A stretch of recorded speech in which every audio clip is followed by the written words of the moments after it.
민주당의 대선 경선 일정을 결정하는 그 결과가 또 늦어졌습니다. 정치부 이현수 기자와 이야기 나눠보겠습니다.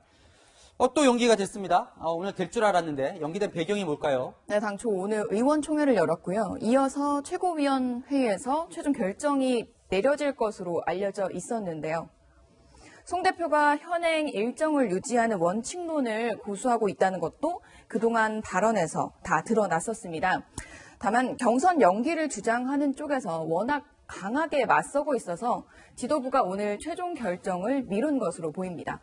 우선 정리를 한번 해보겠습니다. 강훈식 의원이 단장인 대선 경선 기획단에서 이번 주 금요일인 25일까지 현행 경선 일정인 그러니까 대선 6개월 전까지 대선 후보를 뽑는 일정을 바탕으로 경선 계획을 보고할 예정입니다.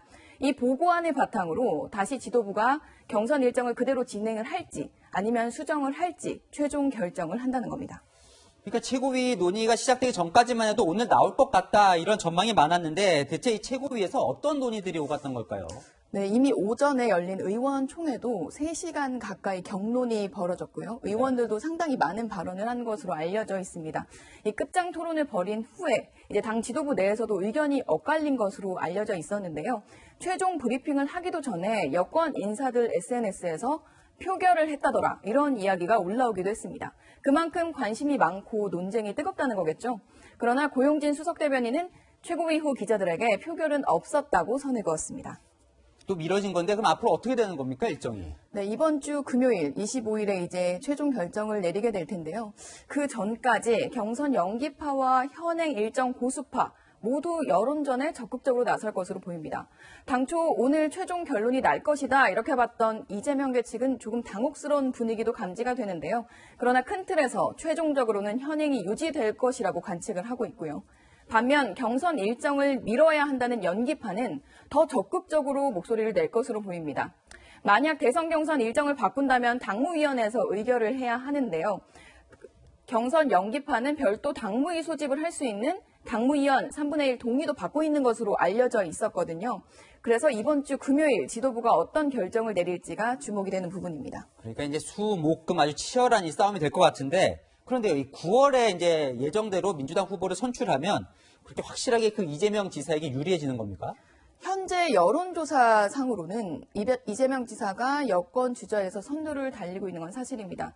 한국갤럽의 대선주자 지지율 추이를 한번 보시면 지난해 이낙연 전 대표가 앞서 있다가 지난해 7월 이 지사가 대법원에서 무죄 선고를 받은 이후 앞서 나가기 시작했고요. 지금까지 1위를 유지하고 있습니다.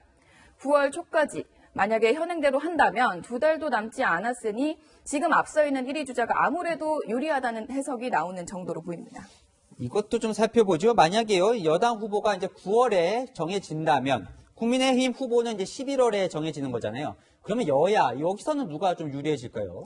네, 일정을 한번 비교를 해볼게요. 지금 아직 최종 결정은 나지 않았지만 민주당은 대선 6개월 전인 9월 초, 국민의힘은 4개월 전인 11월 초가 현행 대선 후보가 정해지는 시기입니다. 역대 선거들을 그래서 한번 살펴봤습니다.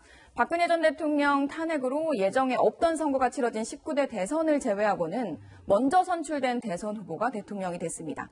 다만 2002년 선거의 경우 노무현 전 대통령이 새천년 민주당 후보로 먼저 뽑힌 건 맞지만 정몽준 후보와 뒤늦게 단일화를 해서 여권 최종 후보가 된 건 야권 후보보다 늦었습니다. 그리고 지금은 코로나 시국에서 치러지는 대선은 처음이고 말씀드린 것처럼 변수도 많은 만큼 최종 결과는 나와봐야 알 것 같습니다.